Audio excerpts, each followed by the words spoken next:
Right, whenever you're ready, we're live.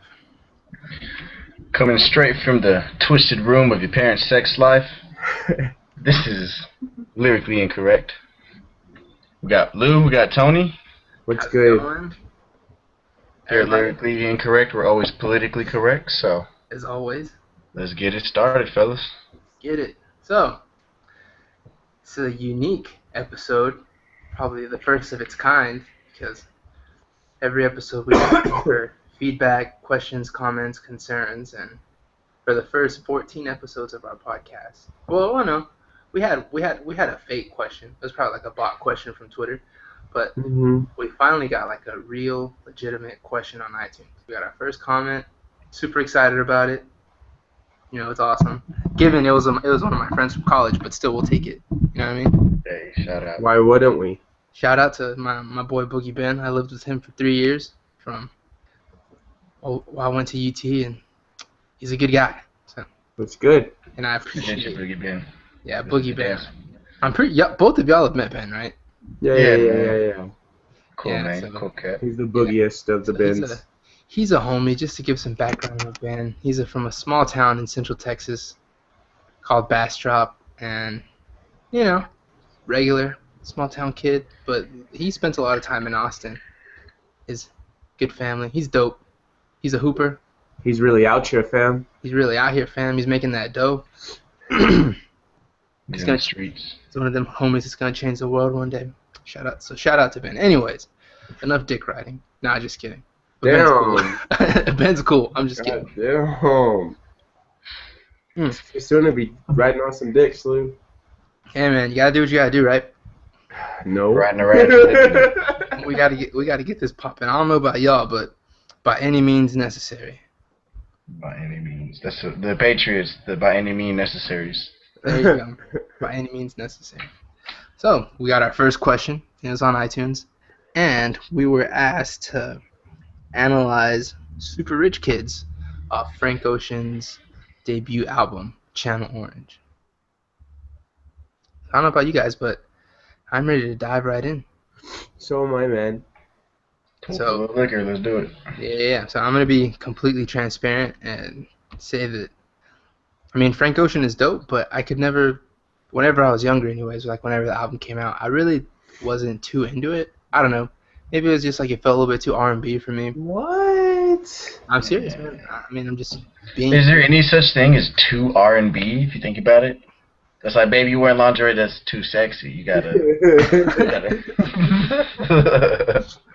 man, that blue handkerchief is too thug right there, man. We can't go that thug.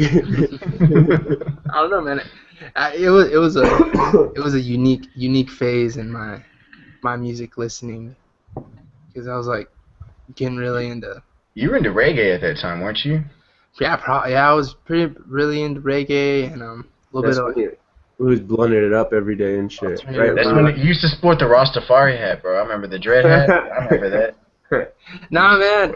I remember one summer I was pretty young, and one of my older cousins introduced me to Bob Marley, and I was like, man, this homie is dope. So eventually I started branching out. I started listening to like the Fugees, kind of a little bit reggae. I started listening to Ziggy Marley, listening to Damian Marley, which is like hip hop with like in reggae fusion, which is like super dope. If y'all ever get a chance, listen to Damian Marley's album, Welcome to Jamrock.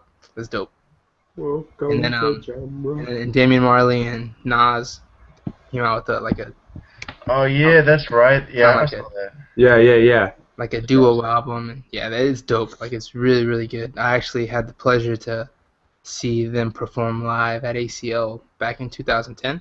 What's good? So they put on an amazing show. I thought it was really funny that, like, you know, they had like, you know, their whole kind of just crew. They had strings, they had the brass, they had drums, they had guitarists, and they had this one homie that it looked like they just literally pulled him out from just like, you know, just some, I don't know, some just random neighborhood out of Jamaica. I'm pretty sure he's like well known around there, but the whole time, their whole like hour and a half set, he had this big ass Jamaican flag with like this, like, I don't know, I want to say like 10, 12 foot pole, and he was just shaking it the whole time, just going Straight. from one side, from Jamaican one. shake weight right there. Yeah, man. So it's just some random dude off the street. So was it Redman? I don't know, man. He Don't had be hating some. on Redman. Don't be hating on Redman. He had really long dreads, and he was just shaking the shit out of this flag, just like waving it side to side. Just I'm pretty sure his like triceps and shoulders are like on point. They're summer ready. Was it Jamaican shake weight? Yeah. Well, he won the super rich kid then. He wasn't a super rich kid. Nah, man. He definitely earned his hotel stay and his 20 blunts and his gram of weed that he got for that week. He definitely earned it. Someone threw an eighth on stage for him. Yeah, man. No, it was really, really good. Like Nas's stage presence is amazing. Damian Marley's dope. It's really hard to understand him. Like if you haven't like really like just sat down and listened to Damian Marley's lyrics, like you're not gonna understand him like at all. His like just his accent is so thick and he raps pretty fast. You really have to like. You have to analyze them. Yeah, you have to like sit down and like listen to them. Maybe even like pop open the lyrics. pop open like the CD booklet and read the lyrics. For those of you that still buy CDs. Man, that used to be one of my pastimes, just looking up the lyrics, making sure I had every word right. Yeah, no, and like, yes, that's one of the things that I still like, that keeps me buying CDs. Is like, you got like the lyric booklet, but then all the artwork that's associated with it. Yeah. Whenever I was young, that's what I would do. I'd like buy a CD and then I'd like draw all the stuff that was in the CD booklet. That's dope. I think I just stole it off of Kaza. I definitely had my Kaza days, man. I like destroyed my first computer because of Kaza. Kaza and LimeWire, and then Bro, there's FrostWire. LimeWire. How did it go every What's up? Say that one more time. What did you used to do like on LimeWire whenever you used to like when you got the wrong one, but you knew you got the wrong one because it was Bill Clinton, that Bill Clinton impersonator. I did, however, I did not have sex with a woman. I did, however, go to www. I'm like, damn it, Bill. You know what fucking sucks? Whenever I would download like porn videos and pictures, right? I don't know about y'all, but like, man, and it'd go real slow. It'd do it like from the top of the screen to the bottom, and it'd go really slow. You know what I mean? Like, oh, there's one line, right? And then it gets right to the point where it's about to show some nipples, and then it just cuts off, and you're just like, what the fuck? Why would it happen right then and there? Like, let me get to the nipples and like show it off during the belly button or some shit. Like, did it have the Simpsons Jesus is watching guy pop up? Jesus is watching you. I guess LimeWire was on like a different level. I mean, I feel like LimeWire was like almost like a troll because Kaza wasn't like that. I didn't really mess with LimeWire after I destroyed my first computer with Kaza. I was like, I swore myself off of illegally downloading music, and I just stuck to buying CDs. man. The one thing that sucked about, LimeWire, Kaza, I'm assuming, is that like you download stuff, but there's never like I guess like same thing that y'all were saying. There's not really like a guarantee of what you're gonna get. Yeah, no. So especially like in the dial-up days, you could spend like, I don't know, 2 days, like 6 hours downloading like a music video. No one could make a phone call.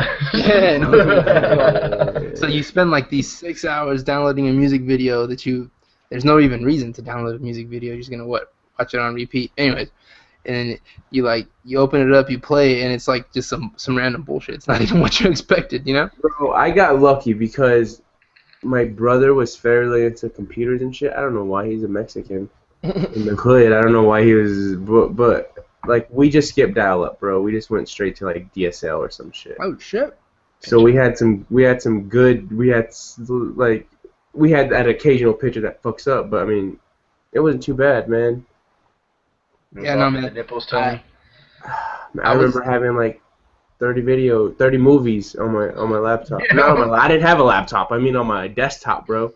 Man. On the family desktop, bro. I didn't have my own desktop on the family desktop.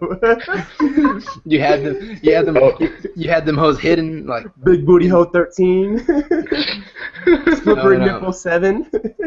No, that's nice, man. I was definitely living the struggle life because I had AOL. God damn. You know, you get the CD in the mail. It's like that 90-day free trial. Yeah, remember those? Yeah. That How had did those AOL, work? man. How did those work? Because I mean, you got it for 90 days. That's not bad. It's not bad for free, For but free, it exactly. it takes forever to. True. It takes all 90 days to get your first CD. I do remember doing dial-up at my sister's house, and that shit would suck. I used to It was play. horrible, I used to man. try to play Shockwave games or some shit like Yeah, that. it's like mini clip games and shit. Yeah, dude. Yeah, and then my sister, we tried to dial in, me and my little niece, and then my sister would be like, "Well, I'm on the phone." I was like, "God damn it, we're trying to play games over here." It's like the third time you talked to grandma today. You should be asleep by now. It's 8 o'clock. And then if you got the opportunity to play a game, it'd take damn near like 30 minutes to like Hell yeah. load up the game. So by then you're just like, well, shit, I'm over it, you know. That's why we stayed up so late playing video games, because nobody's on the phone late at night. You know what I mean? That's one thing that the younger generation. They don't have to deal with. We're talking like we're old. Well, I guess we're kind of old. 24, 23. Yeah, because I don't know. everything's streaming now, so you don't get anything fucking up. It's so like just like instant, Yep. you know. On your phone, whatever. Yeah, But I guess that's the generation. Like, everybody wants it to be instant. Everybody wants to be instantly rich. Everybody wants to be instantly Instant gratification. Now just think about it. Exactly. Imagine being in 7th grade or 8th grade, whenever you got your first phone. I don't know when you guys got your first phone. Shit, I was in high school, man. I was in ninth or 10th grade. Yeah.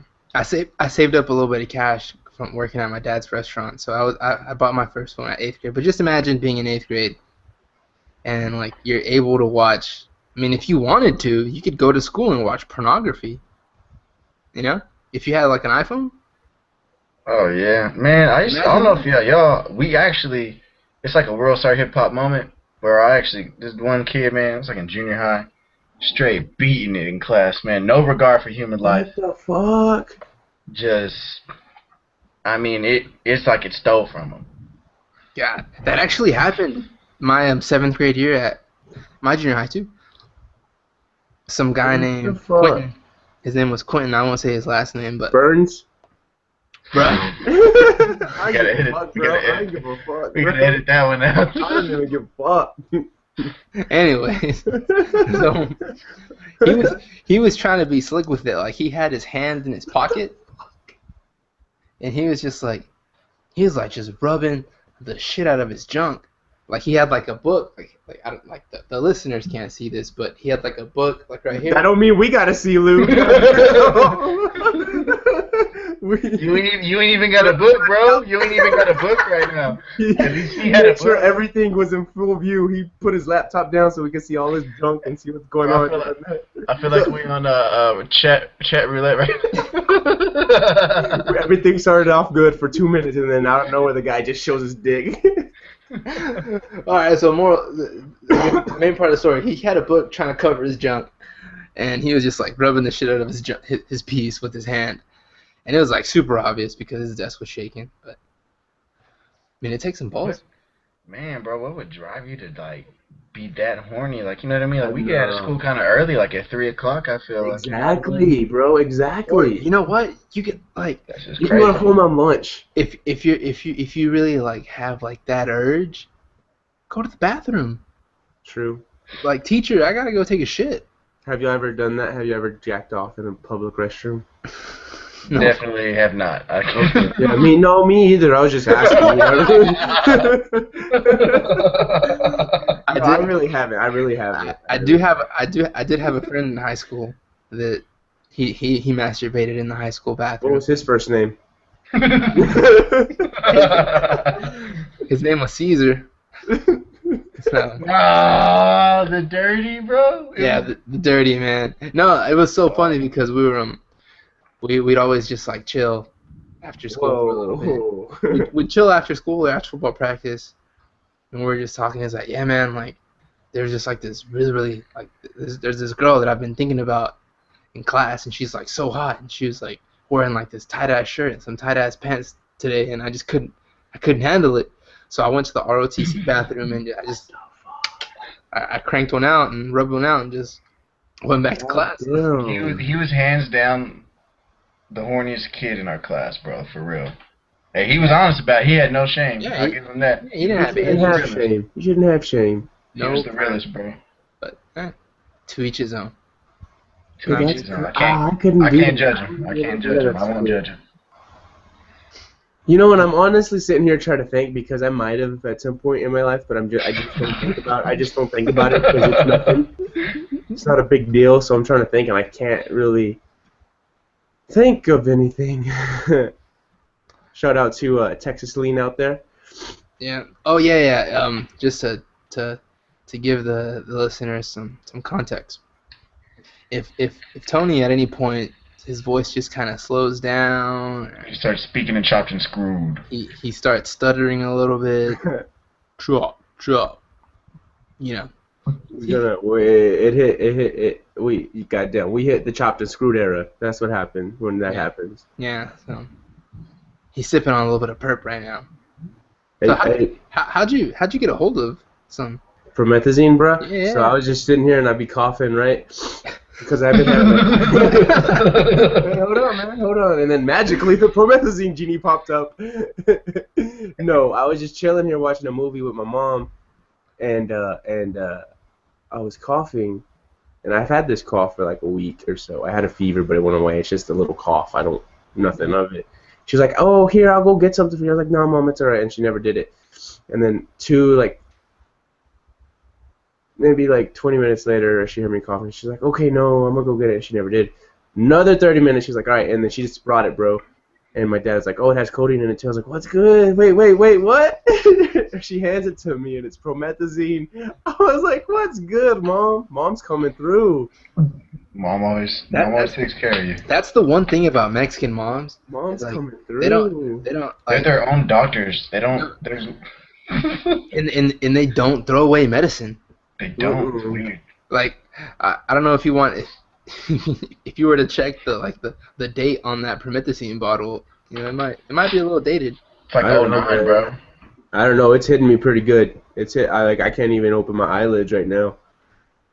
I know, I can see. I see. On that note, let's get to it. Super Rich Kids, Frank Ocean featuring Earl Sweatshirt. Oh, Sweat man, Earl. So, initial thoughts, man. Frank Ocean has like a really soothing voice. He has a way of putting fucking words together that don't make sense at first, and then you listen to it a second time, and you're just like, "What the fuck?" Now I get what you're saying, man. Whenever I heard what's the song that he had with Andre 3000? Is it just Pink? Right? Pink Matter. Pink Matter. Like whenever he referenced Majin Buu in that song, it's like, you know, this guy's on another level. Yeah. Where Then Andre went and just laid down the verse of all verses, bro. Like that was like this. He left you wanting more, man. That was a crazy song. bro, like I don't know about you guys, but I don't feel that like Andre gets the respect he deserves, like as a lyricist. I think he does. I think he does. Well, no, like I think in the hip hop community, like he definitely does. Oh, but like in the community, no, he doesn't. like mainstream, like the hip hop heads and shit. No, even the hip hop heads. I even think that, you know, they respect Andre, but just like, you know, everybody kind of like, you know, our generation, younger generation, they sleep on Andre, man. Like he gets it, man. He gets They can't respect the Speaker Box album like it should be. No, the Love Below. The Love Below and the Speaker Box albums, like it was very different. They both stepped out of their element, and they, like when you listen to it again, like, you know what I mean? Like it's just like a Yeezus. I mean, I didn't care for it, but then like I listened to it a second time, and it was just a completely different experience. Yeah, no, that's all of their albums, man. Stankonia, AT Aliens, like everything. Man. Southern Playlist of Cadillac Funky Music. Exactly, man. Like, that was that. It's that Southern rap that we grew up on. That I don't know. I feel like Southern rap doesn't get that much credit. Man. Yeah. Well, I mean, it's just like Frank Ocean too. I mean, I think he's kind of slept on. Well, I mean, then again, he's been kind of AWOL Gay? for a Oh, while. I thought you said gay. Nah. Because he's gay, by the way, guys. That too. Backstory. Frank Ocean also likes men. If we have any LGBT, is it LGBT, LGBYT? I don't know. If we have any Bruce LGBYT. Jenner, if we have any Bruce Jenner listeners, Yeah, we ain't judging nobody. Yeah, we don't Ben- judge Okay. nobody. Ben, if you didn't know, Frank Ocean's gay. Just in case you Which didn't know. you know what? I don't even know if he's gay, to be honest. Because did y'all ever read when he with that shit he put on Tumblr? Like, No. okay, it said it's like he fell in love with this guy, with him as a soul, as all this shit, right? So maybe he just a person that loves. You know what I mean? Yeah. Maybe he just loves all kinds. It doesn't matter what the kind of love is, he's gonna love. Exactly. So maybe he's bi. Yeah, exactly. And even even if he is bi, gay, whatever it is, it's all good. It's all good. Yeah, none of us give a fuck. I mean, do what you want to do. I might even watch. But I might be in the corner with the book cover.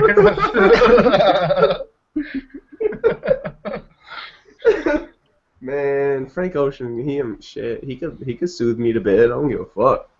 His voice is angelic, man. It's unique Really too, man. is.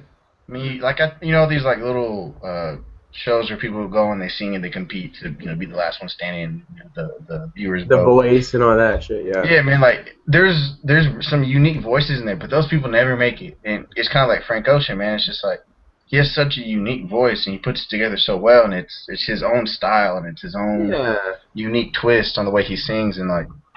You know what I mean? Like I said, I respect the man just from his talent alone. Like I said, Super Rich Kids, man. I mean, it.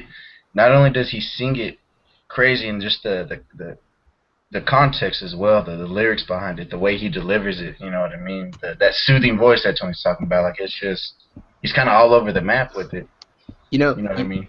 You listen to the song and you hear his voice and you're like, man, this is a really good song. He's just talking about. Rich kids, and, they're living their lives, it's dope, bottles of wine, daddy's Jaguars. White lines. White lies But and then, white lines. White lies and white lines. He's able to pull you in with that soothing voice, that smooth delivery.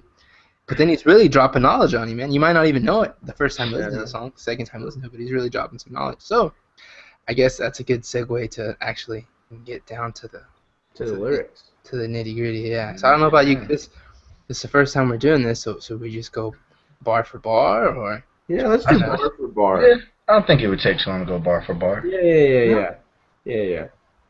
So I guess, yeah, go ahead. We'll start off with the first couple. Too many bottles of this white wine we can't pronounce. Too many bottles of that green, no Lucky Charms. The maids come around too much. Parents ain't around enough. I mean, like, damn, like right off the bat, he comes with it, like. Bottles of wine can't pronounce. I don't know about you. I walk down Albertsons and I don't know what the hell I'm looking at. Hey, what's good? Shout out to Albertsons. The great place. Shout out to Albertsons. Too many bowls of that green. Hey, maids come around too much. Parents ain't around enough, man. Like that right there. Real, bro. I think that's probably like the underlying theme of this song is like kids got all this money. They have access to everything, anything. Rich kids living in LA, California. Frank's from Long Beach, so he's probably had to deal with in his younger days. Yeah, the LBC. So he's had to deal with like his fair share of rich kids. So yeah, that's true. And it's just I guess if you're looking into it deep, you could say that the maids come around too much, parents ain't there enough is like. Man, we got some problems, but nobody's trying to help us. You know what I mean? And then from the I don't know, this maybe from the outside looking in, like if you're someone that's coming from like a not so well off situation, you see these kids and you got all this money, they got access to everything.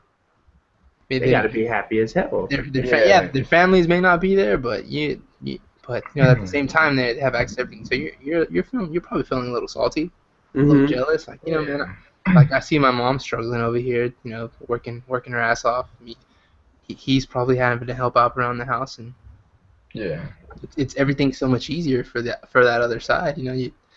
there's definitely some animosity there. For I sure. would Oh yeah, say man. so. I saw this somewhere on. I think I read this on Reddit. Shout out to Reddit. But you know how it says money can't buy happiness? Yeah. Somebody said you should change that to like to just do away with it as a nation. You know what I mean? Like you can't say it anymore. You get fined and shit. To So say money can't buy happiness? Yeah, I don't know. That's my rules. But no, they said some shit like money can't fix your problems. Like that's more real. You know what I mean? Yeah. Like I feel like that's more money can't stop you from having problems. Yeah, You know what I and mean? I mean, cause it can. I mean, money can make me fucking happy. I don't give a fuck what anybody Yeah, says. definitely. No, yeah, and that's like I think that anybody who says money can't buy happiness, They lying, bruh. no, they and ain't never been on a. they've never been like they've never been in, they've never been in that situation where like they were like struggling. You know what I mean? Mm-hmm. I got you. Yeah.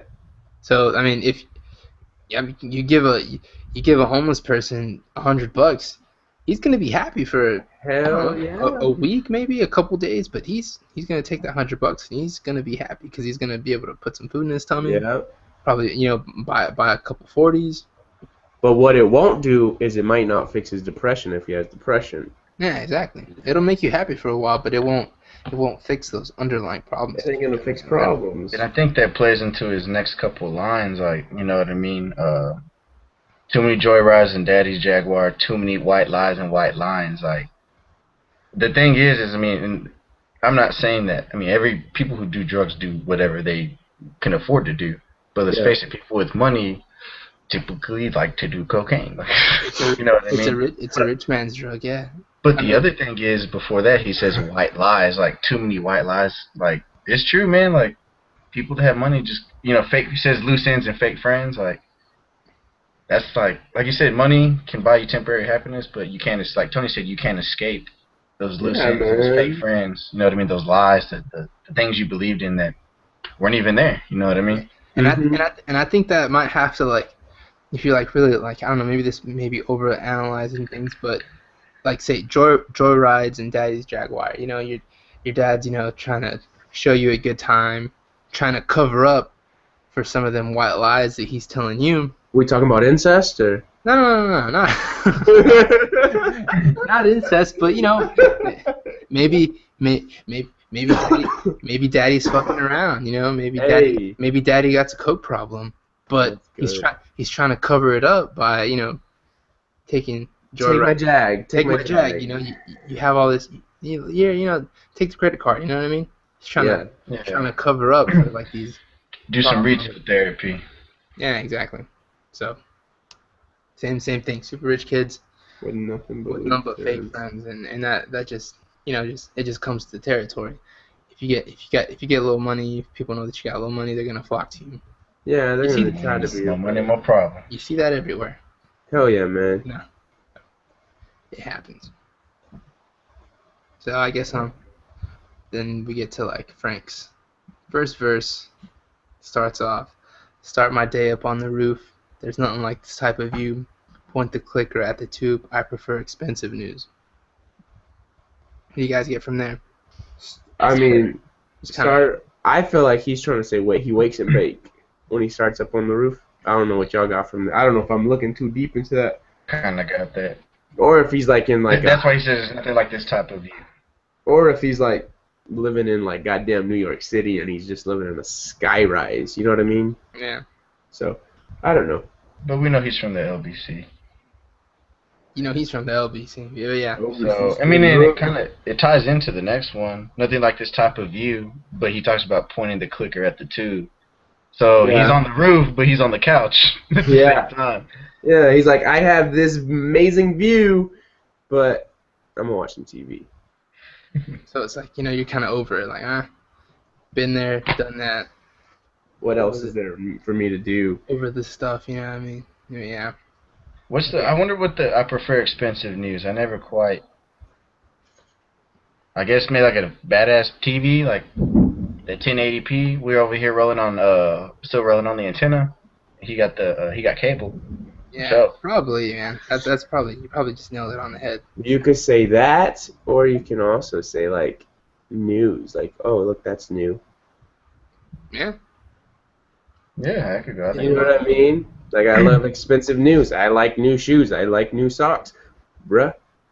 kind Exactly. of he got a little hood right there for a second. I'm just saying, if I could be on Dame Dash's level and I could pop socks every day, I don't know if he can do this anymore. But I just remember watching, what was it, Cribs, where he said, I never worn a pair of socks 2 days in my life. I was like, shit, if I could do that one day, I'm living. So what was it? The following lines? What you got that, Tony? You got it in front of you? He says, new car, new girl, new ice, new glass, new watch, good times, babe. So, I mean, yeah, I guess it is. I prefer expensive news. Like, everything's new. Like, Yeah, everything's new, man. good times, yeah.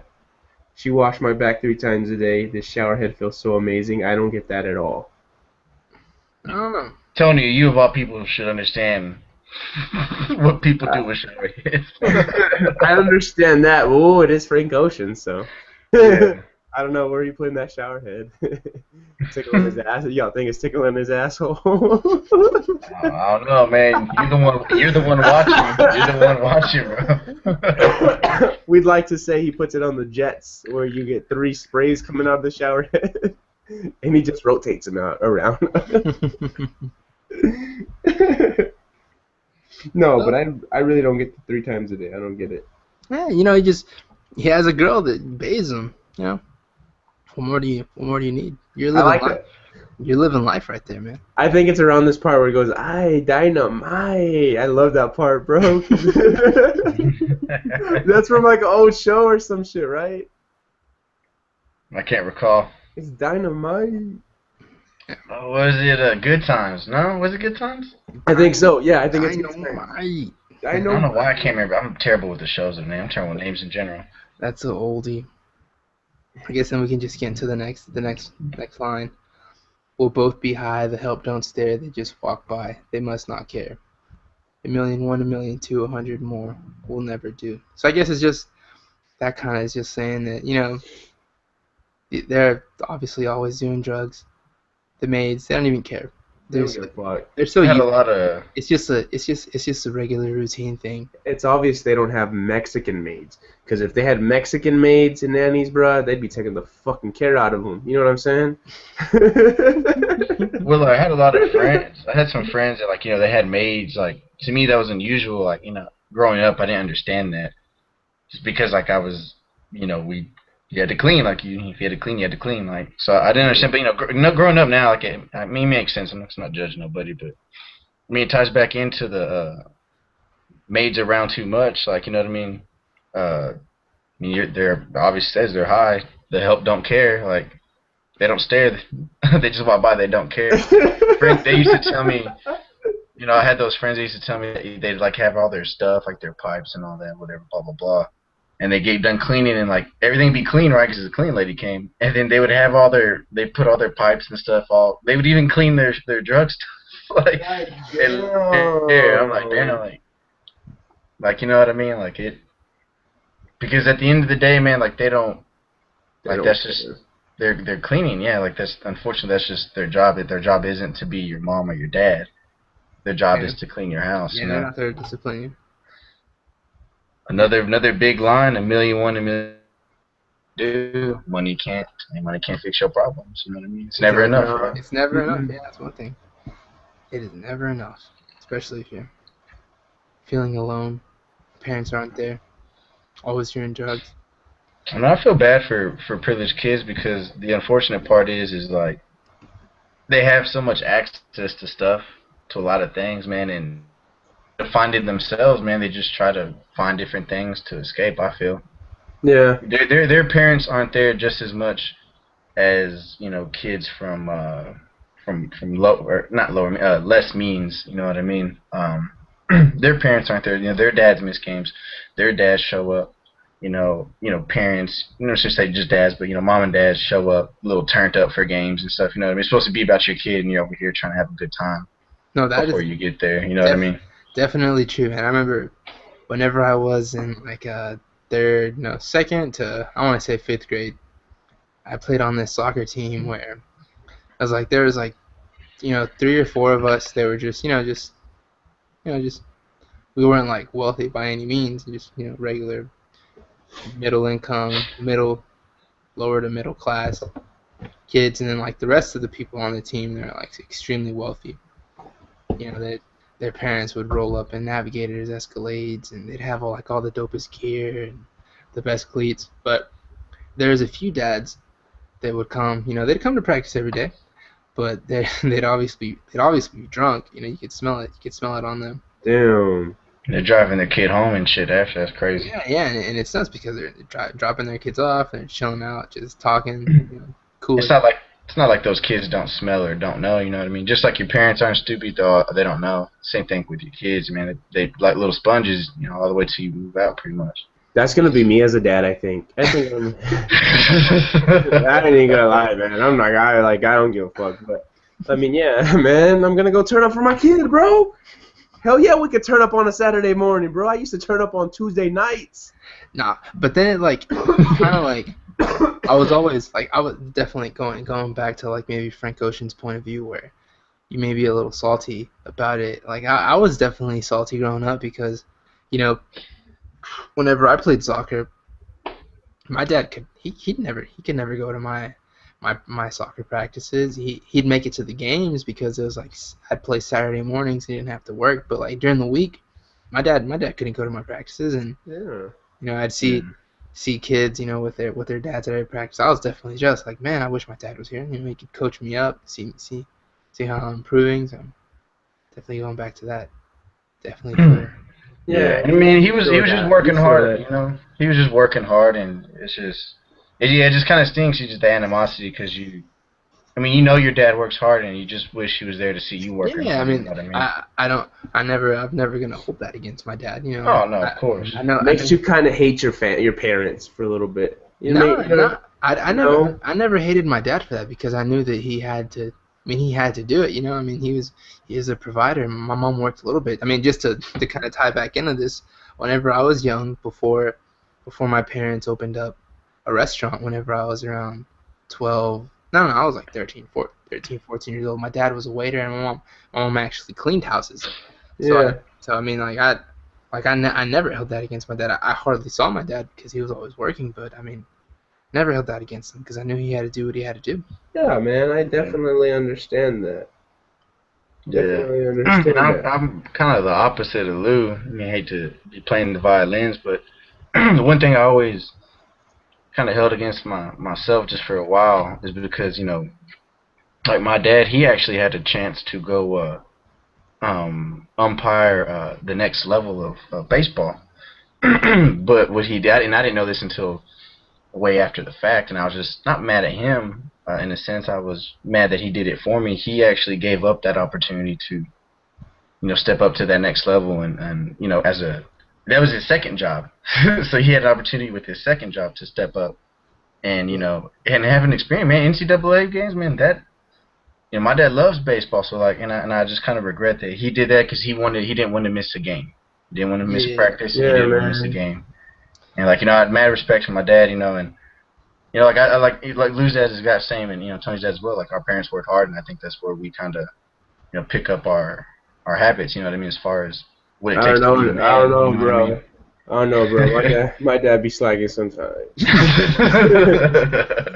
Nah, I'm just joking. My dad works his ass off, but for some reason, man, I don't know why he has Tuesday afternoons off. I don't know where that came from, but every Tuesday afternoon he has off. He just has off, man. And I mean, he does work on Saturday, so I guess he tries to cover. Yeah. But my mom doesn't take a half day off. She just works Monday through Saturday. She don't get no half day. But I say that because I remember going to work with my dad. He worked at a church, and we just fuck around all day. we'd be at Home Depot and Lowe's for 2 to 3 hours just looking at tools, bro. But no, he worked hard. So yeah, I get what you're saying, man. I mean, it's cool to see as you grow up, what they actually did for you as a kid. You know what I mean? You don't really realize it too much until you're older, and you're just like, God damn, they gave up some stuff for us. Yeah, man. Yeah. It's humbling experience. Humbling things you come to know. Hindsight's 2020. So. Yeah, it's always Yeah. And that kind of ties into the bridge part of the song where, real love, I'm searching for real love. And he repeats it again, and it says, oh, real love. And I feel like that's what another thing he's trying to say. Like, they're trying to search for themselves and everything but themselves. Yeah. For real, yeah, exactly. You might. Damn, Brian, you coming? I think you nailed it on the. You coming correct, bro? Yeah. Trying, man. Trying to be correct. Politically correct, lyrically incorrect, though. So then we get into Earl's verse. Yeah, I love his verse. He comes with that anger. Does, and It's so smooth, man. Whenever I first heard like Earl's first few songs, I was like, man, this guy he's pretty monotone. I don't know about you guys, but he's kind of monotone with his bars, but there's a lot of context in it. It makes up for it.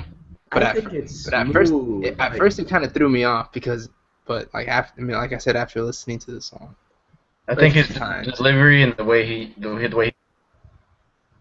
doesn't.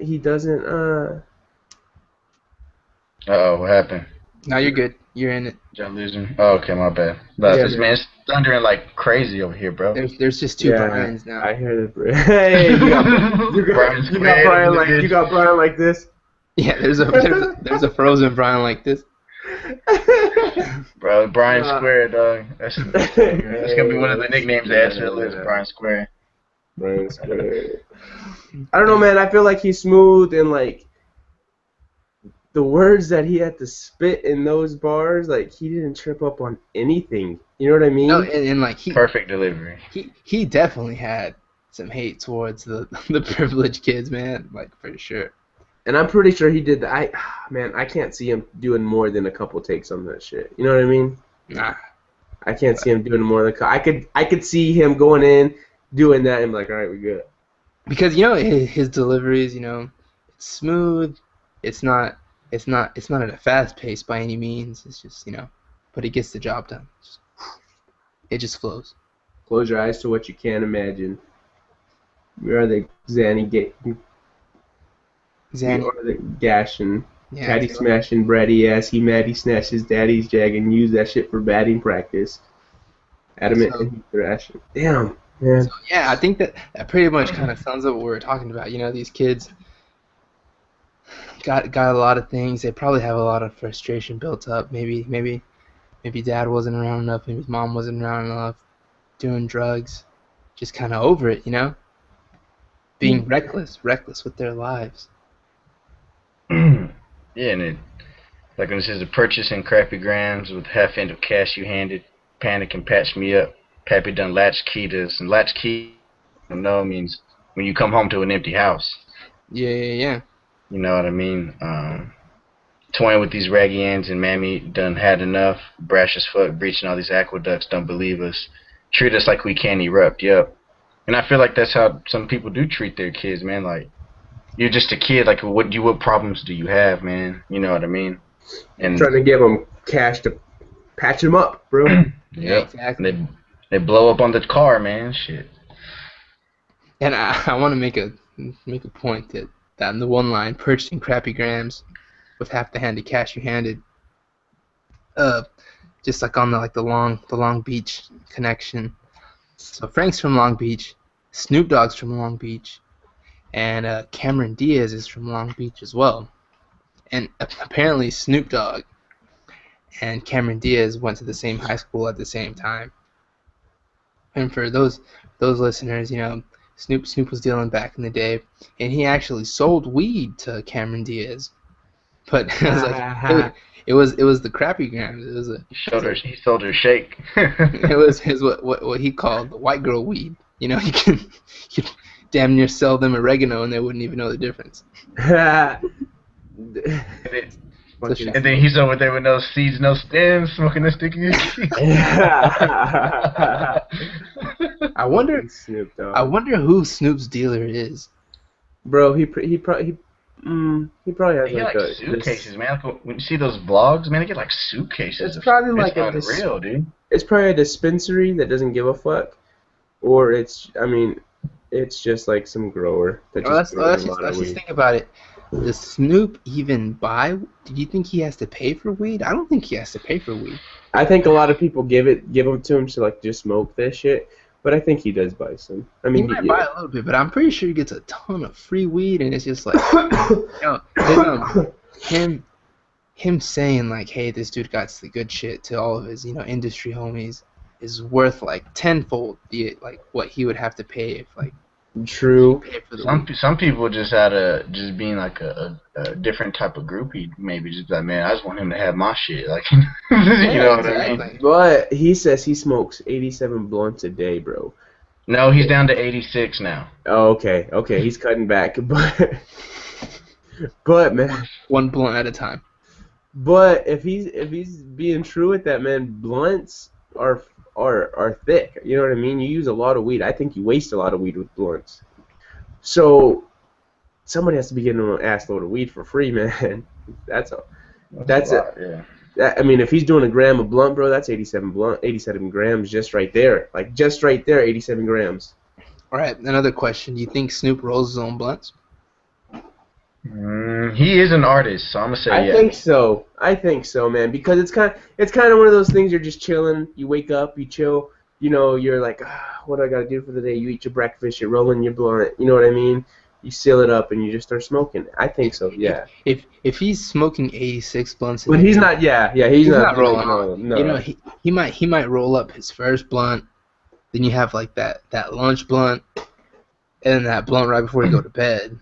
But But Snoop's like, every time I need a refill on my tea, and then he's like, okay, I'm gonna light this one up too.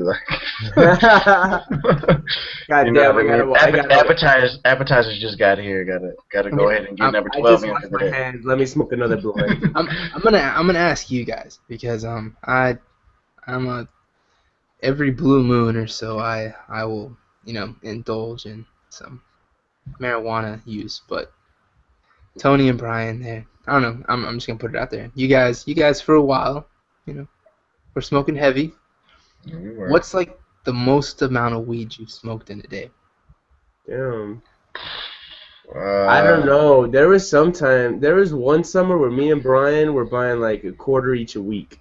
Shit. Right. So maybe some of our listeners, at least I am for sure, not that aware with like the increments of weed that you buy. So just put it in perspective. How much is a quarter of weed? Like 14 grams. All right, and how much is like how much is 14 grams? What, like a handful? Or how much? No, that's like, No, is it put your 7 or hand- 14? that's put your- Is it 7 or hand. 14? It's 7. My bad. It's 7. 7 7 grams. and a All right, half. 7 grams. Yeah. so is And, that? And you said that like a gram can go in a blunt. you can fit like 1.5, 2 on a normal full one, like to make Okay. it full. And y'all I were, mean, that's like a master blunt, man. and that was y'all were going through a quarter a week. You said. I think so. At that time, like, I had a really good job, and I was good at it because it was super easy. And at that time, like, the people that we didn't go out and cause trouble. Like, we just literally would Go to my room. watch movies, play games, like rap. We'd go yeah, eat. Yeah, that's freestyle, it. like, go eat, chill, like, you know what I mean? Go Yeah. do stuff, like, We wouldn't just sit on the and couch and do nothing. Yeah, and no one would know, like, except us. Well, Tony, Mr. Captain Obvious 24/7. What are you But talking about, bro?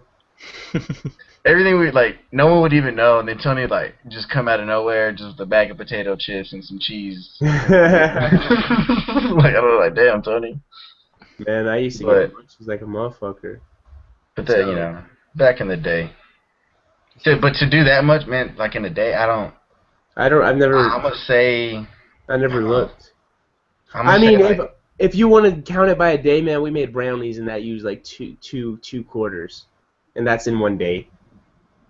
that's true. That's Yeah. quite a bit. So I think that's our record right there. Our personal 14 grams in a day, because there was personal some best, left over personal there. worst, personal best, personal worst, however you want to. Because we smoked some of that too. Yeah. Golly, God damn, I remember that day too. we had issues. So, I don't know. I honestly, well, I guess over time what's the word I'm looking for? Your tolerance for weed grows, but Yeah. like think about it. If you like right now at this point in your life, if you were to smoke 86, 85 blunts in a day, could you even function? Like, could you walk? Could you talk? Me today? No, I'd be asleep. Just be sleeping? You would be knocked out, man. Like you'd just be knocked out. For me, heck, like right now, just even one hit probably be done for the rest for 6 hours, 8 hours. I don't know. And when you look back on it, I man, don't really mess with it no more. I don't know, man. Like my philosophy is like I was saying earlier, blunts and joints. You waste so much weed because you get high. You know what I mean? You're getting high to a certain point, and then you're just smoking. You're just burning weed. Cause you know what I mean? Like it's hard to explain. Like It's there's like a you can plateau. Like you know what I mean? yeah, there's a threshold.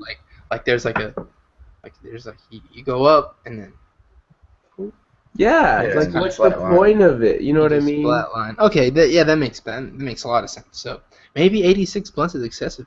It is I excessive. think Like it is, man. Like Snoop, save your money, man. Give your money to me. exactly, man. Well, no. donate to the fund, man, for real. Yeah, Donate to the podcast. if Snoop listened to our last episode, you know that we got our Henny GoFundMe going. So Hey, Snoop Dogg would be the first. imagine if like Snoop Dogg donated to our Henny GoFundMe. Imagine if he just sent like, imagine if he sent like 3 pounds of weed to each person. Yo, I'd flip that. I'd have to, yeah. So would I, man. I'd flip it so fast. So would I, man. But I mean, I'd stash a good portion for myself for the rest of the year. Yeah. Anyways. I think I would donate that to Tony. No. So we moved. Keep 3. No, man, I'm a sober man. I don't do drugs or drink alcohol or anything. So. Anyways, so we got a little off target, but let's just get back to it. I think we were pretty much done with Earl's verse. You know, it's just Back to Frank.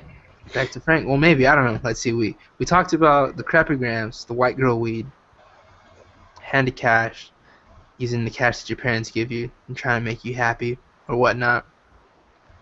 Pappy done latchkeyed us. You know, no one's home, as Brian said.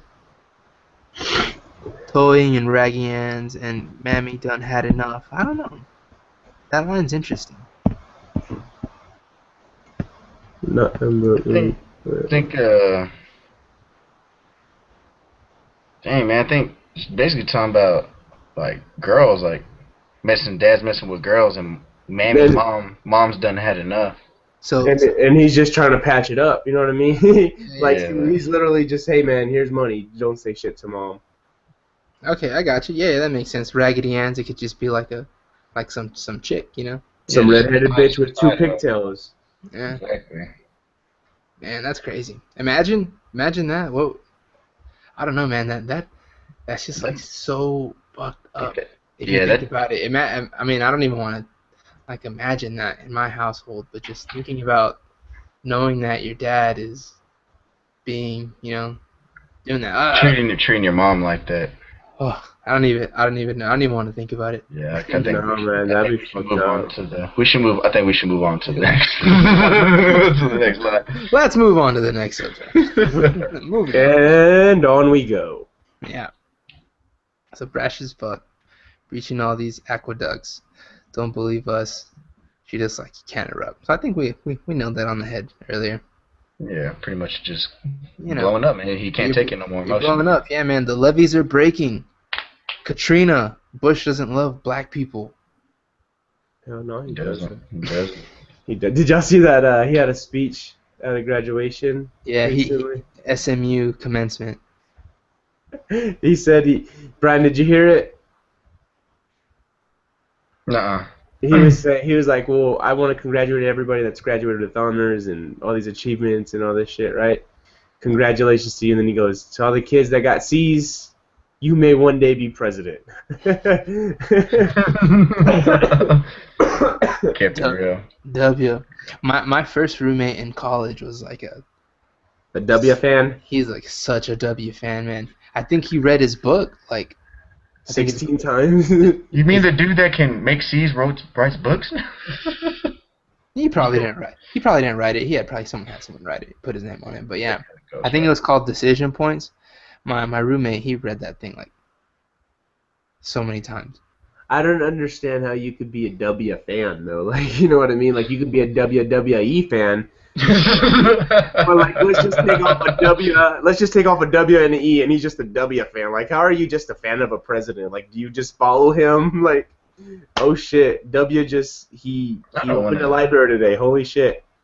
Actually, his wife did that. He didn't have shit to do with that, right? If I remember correctly, I think so. Oh, I didn't even know he opened a library, man. I was I was just fucking around. But I do know we live in Midland, Texas, which is very conservative, and I remember he came on the day of the inauguration, I believe.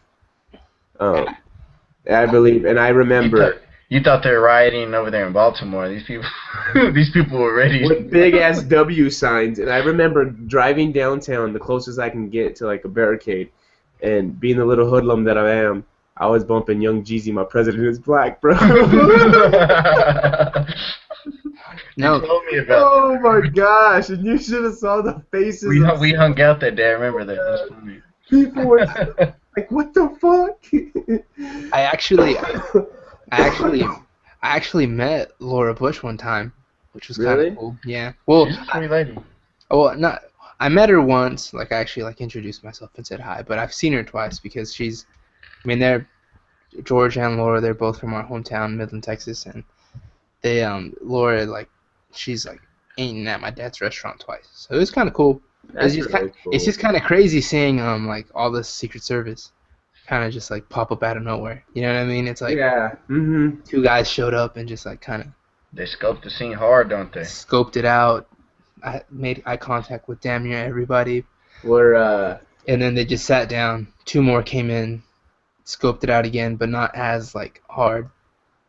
There was six Secret Service detail guys for Laura Bush. You know, she's just chilling, eating. She's a sweet lady. She's Yeah. a whole lot shorter than you would expect. what is she 5'2"? Maybe 5'5". Damn. But yeah, That's short for a white woman. yeah, That is Yeah, short for my woman. yeah. She was nice. It was like I said, it was just crazy. The Secret Service, and I think that for the most part, Secret Servicemen have to be pretty tall. They have to be over 6 foot. I think you gotta be Because- 6'6", 370, bro. Yeah, no, I don't know about that. But you have to be big enough to, I think, to take a bullet for them. You know, if they're getting shot at, if the president or the first lady's getting shot at, you have to be big enough to cover them with your body. Is that new because JFK got shot, bruh? Hey, that's when they made that rule because they were all 5'11" that day. No, I'm just Yeah. joking. I'm just joking. No, Rest but- in peace, JFK. Yeah, we love you, JFK. R.I.P. We realist Democratic. If you're listening, we know you slayed Maryland. We know it. We know it. Hey. Anyways, but she had one Secret Service guy that was literally 5'3". He was What so the short. fuck? Yeah, man. But Man, that was the side piece, bro. you think so? But he was the one that was telling everybody else what to do. Hey, what's good? So, I don't know. Cool. Anyways, Frank's second verse. Polo sweats and Hermes blankets. Them label hoes be stealing my shit. And all they clothes revealing they tits. Pills high enough to touch the rim in that bitch. So, I think, this is pretty self-explanatory. You're decked out. You got your polo. You got your Hermes blankets. And same thing as the earlier verse. You got them fake friends. They're probably taking your shit low-key. Pretty fucked up, man. That is kind of fucked up, You man. don't want people like that on your team. That's why, for all the listeners out there, that's why I keep Brian and Luke close. They be trying to steal my shit. They trying to throw homie under, but you got to keep it 350, and you got to keep it pushing. And you got to keep them close so they don't steal that shit. Yeah, and I just think more than anything, I guess just going on to the latter bars. We party in my living room because my father's gone. He left me an empire that runs on its own. So I mean, this is definitely a song that's touching on the daddy issues that these rich kids have, these privileged kids have, where dad's not there. He's just off doing his own things. It's tough. It's definitely tough, man. It'd be tough to to grow up without a dad, to grow up without like a strong father figure, and it could definitely, you could easily be like strayed to the wrong people, doing the wrong things, indulging in the wrong things. So, Yeah. as much as someone that may not be as privileged, may have not have been, have not came from like a background with a lot of money, you do kind of feel bad. Yeah. Yeah. I'd like everyone can relate, man. I mean, Yeah, everyone can relate. it. Like I said, I went through that where like my parents were, man, they never taught me. Like I didn't, like there's people that I knew that went in their parents' medicine cabinet. Like you said, our parents never throw medicine away. Little did I realize, like, growing up that I had all these drugs in my cabinet, and I never thought that way. You know what I mean? I just never. Yeah, yeah. You just don't think to take from your. Yeah, like, but at the same time, was one of those kids trying to find himself, looking for real love, with not looking at myself, and I mean, y'all know, I kind of fell off into some dark stuff for, I'd say, what, about a year, 2 years almost. Like, it's pretty ugly, and I got pretty ugly at times, but I mean, when you find that real love, and like that real love kind of in your friends, you know what I mean, that'll be there for you. And sometimes they got to do that tough love where they can't be there for you. Yeah. That's when you finally got to look at yourself and realize, you know what, they love me for me, and I gotta love me for me, and I gotta move forward. And man, and that's why I'm most grateful for you guys, man. For you, that was a tough time in my life, and I'm finally getting out of the rut, and it feels good, man. It feels good. Hey man, you bounce back better than ever. Yeah, man, that beard is magnificent, bro. You were ugly at one point, but look at that beard now, man. You went there, homie. I was patches for a while, yeah. I was patches for a while. But eventually, yeah, just filled the holes up, It's a metaphor for Brian's life connected to his beard, because this guy has a miraculous beard. I don't know if we got a picture of him up on the website yet. Do we? We'll post one. We have a picture of Brian. I've been bugging Brian to shout out the podcast on his social media, but damn, Brian, you ain't do that shit yet.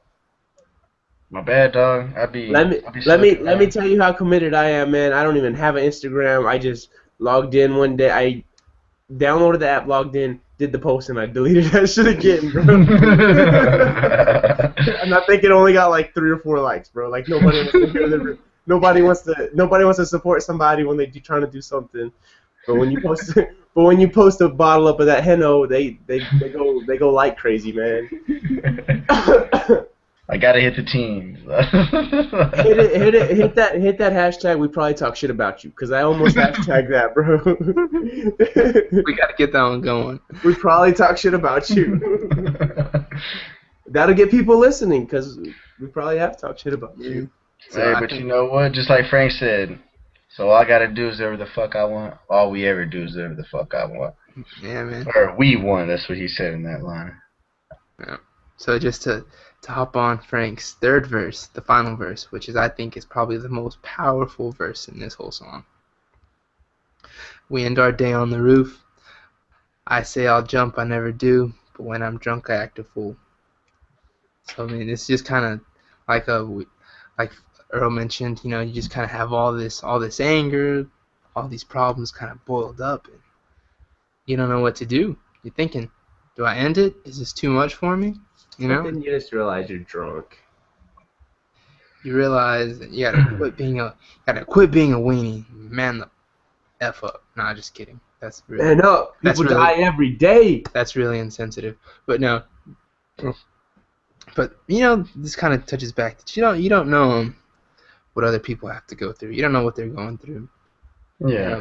Like I've this happens. Maybe you're at work and someone throws like a bad remark at you, or they say something that might have not made you feel really good about yourself. But I don't know. You don't know what they're going through. They might have had it. They might. Every household has its problems. One thing I've always been told is no one lives in a glass house. So, you know what I mean? Not everything's transparent. You don't see people's pain, because they can, like he says in the next line, talking about, do they sew wings on tailored suits? You know what I mean? Yeah.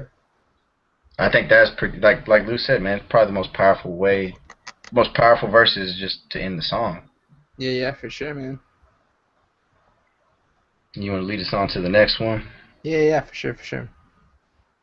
Let's see, and then they don't sew wings on tailored suits. I'm on the ledge. She grabs my arm. She slaps my head. It's good times, yeah. Sleeps or sobs. I slip and fall. Yes, it gets pretty dark, man.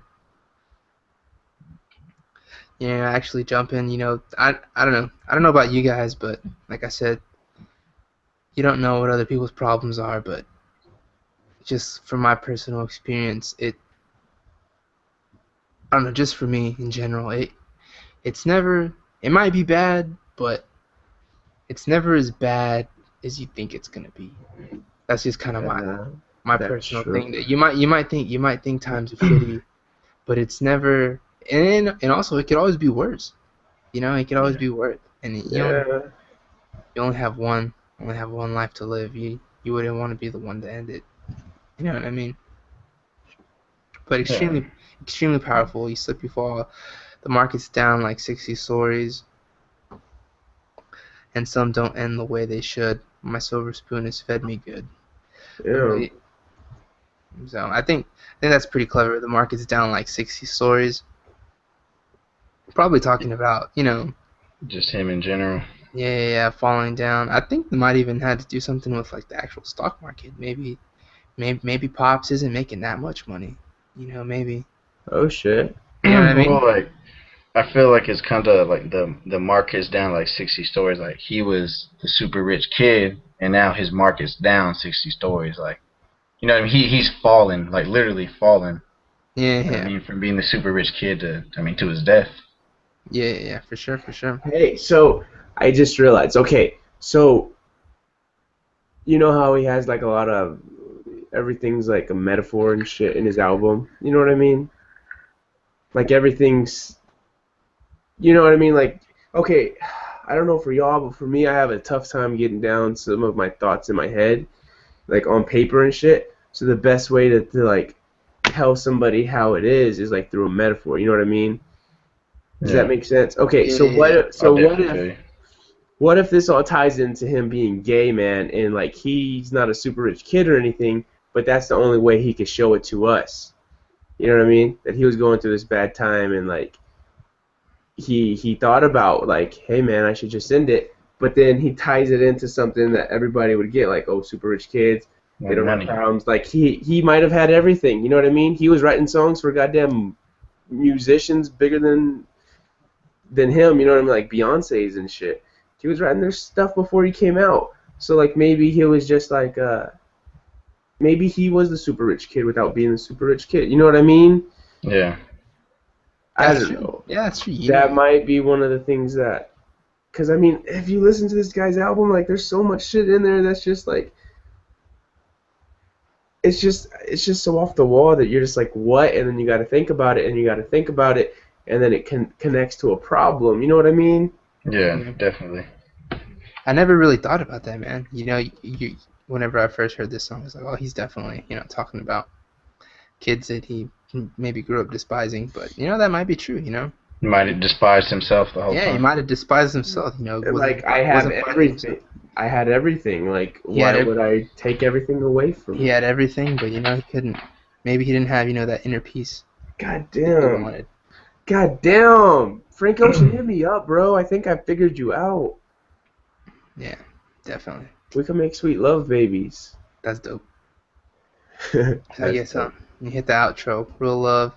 It ain't that something rare. I'm searching for real love. Talk about real love. Real love, yeah. Real love. Searching for real love. Talk about real love. So yeah, man, I think you might have nailed that on the head, Tony. I think that's what he was trying to get at, man. And I've never thought of the song like that until like just now. It's the lean, man. The lean got you thinking. Shout out to those doctors out there that prescribe to women the promethazine. Yeah, yeah, yeah. But Yeah. man, So But definitely, I think a great song as far as, like I said, man, just, that you know, album just was seeing, amazing. oh, yeah, the album. I love the album, man. It's a good album for sure. But yeah, I mean, I think this song in particular was just good about you can't see, I mean, there's a lot of pain that people hide through material or through just Anything. unusual behavior, or excessive or eccentric behavior, and not only that, but just self hate. Yeah, yeah, yeah. For sure, man. It's dope. I'm glad. I'm glad we got to talk about this song too. Yeah, it's a powerful song. And we're talking about the whole that song. It's off of the Channel Orange album. What's Yeah, y'all's yeah. favorite song off of that album? Mm, I don't know, man. mm, My favorite song's Pink Matter. Like easy. Hey, Louis getting that pink matter. I got you. That like for sure. I don't know, just Andre's verse. Frank, man. He referenced Majin Buu. Oh, come on now. I think we can all relate to Dragon Ball Z pretty hard. And like Brian said earlier, Andre's verse is just, on something else. Still wait. Yeah. Hopefully I'm praying that Outkast drops something. I thought they were gonna drop something, man. Like last summer they were touring, They're doing their festival runs. they're doing their festival runs. Like, all right, that's it. They're prepping everybody for the next great Outkast album. But I'm still waiting. Nothing. Still waiting. Zilch. Nada. Maybe one day. Hopefully in our lifetime we'll see another Outkast album. But yeah, anyways, yeah, that's my favorite song. Pink Matter. For sure. I'm gonna say Pyramids, man. That was my favorite song. On that Oh album, bro. man, Pyramid Like, just on that the fucking switch up, other like- one. It was like playful, and then it just got like Deep, bro. It dug like, in. halfway through it. I didn't see it coming. Just bam. That That's song's back a when good. when I had the Alero, and it had a Yeah. little bit. It had some bass to it. It had some bass to it for a stock system, man. And man, that switch up though, to me, just that caught me, man. I really like Pyramids off that album. That song's a good 10 minutes too, right? They have that whole little time where it's just random music and it's so fucking soothing. Lou, if you've never listened to Pyramids, you need to listen to it No, high. I've listened to it, man. It's good. Have you listened to it high as hell, man? Nah, I have not listened to it. Dude, you're gonna be on a fucking another one, dude. What you need to do is you need to get high, right? Yeah. You and your girl need to get high. Y'all need to lay down in your bedroom, all the lights off, put a speaker on, and just put Pyramids on, dude, and just feel the music. Holy shit, that song is fucking in another dimension, man. All right, man. I'll have to try it out That's one of my favorite songs to listen to when I'm high as hell and I'm by myself. for sure. I used to listen to that gym, or not the gym. I used to listen to that song in the gym all the time, man. Like I'd be getting as soon as that hit, bro. I mean, I hit another level. Like it even as calm as the song I feel it is, man. Like, bro, anything, the gym. I mean, just chilling. Like it took me there, man. Like that to me was it's just a crazy, unique and powerful song for me. Oh man, that video is dope too, man. Man, Frank Ocean, come out with some more shit, man. Darling. I mean, it's gonna be the next Detox, Detox 2, bro. It's never coming out. Never know. Nah, he will. What's the deal, man? Like, what's the deal? I don't know, man. Life's the deal. Maybe he's finding himself. Yeah. Ha, he's drowning in the dick. Dick. Oh my goodness. This is definitely a family show. We got a PG rating. we actually have the parental advisory rating. Hey, what's good? Ooh, goddamn, that's what's up. I think it's because I said motherfucker like I don't know how many times, like the second show. Right here. It's all good. And it's good, man. This is real life. These are real people. These are your homies down the street, We're the homies down the street. and we Yeah. cuss a lot, and we drink before shows. Yeah, a little bit. A little bit. I'm done. Your boy's been an angel. That's good. You're Anyways. sober, man. Got That's what's up. It's good. That's what's up. Anyways, as always, thank you for listening. We appreciate it. It's always, we do it for you fans, for all of our loyal listeners, even if it's just 10 of you guys. It don't matter. None but love. We do this for you. Yeah. So like I said, check us out, lyricallycorrect.com. Follow us on Twitter. Follow us on Instagram. We're on iTunes and any other kind of podcast, kind of streaming platform. We're probably on there. If you have any questions, comments, concerns, hit us up. We'll address it on the next episode like we did this episode. Someone had a question about Frank Ocean and Super Rich Kids, and we chopped it up for over an hour just about that song. So chopped it up and screwed, man. We screwed it up and chopped it up. Chop, screw. Tony on the ones and twos. Anyways, yeah, really appreciate you guys listening. So. And send a poem, goddamn! I just want to say a damn poem. I think I might send a poem to you, just like. Hey, what? Well, bro, why you saying that? Well, we lied, bro. I'll edit this out. No, I do have I have like 2 poems that I wrote back in the day that. Just read them, bro. We'll have a poem hour. Brian, you got any poems? No, I got like pages and pages of freestyles, like back in high school. Bro, let's do a freestyle episode. Let's do it. We all gotta spit a freestyle off the dome for a good 10, 20 seconds, or 30 seconds, and you can't write shit down before it. It has to be a real freestyle like Riff Raff, bro. It can't be no Drake. Let me look off my BlackBerry real quick. I'm down. Cool. I'm always down for the freestyle. That shit's gonna be good as fuck. I think that's it, guys. All right, fellas. Great episode. Y'all take it easy. Sleep tight. Keep that butthole tight. Alrighty, brothers. Y'all be easy, man. Yeah, yep. Alright, homies.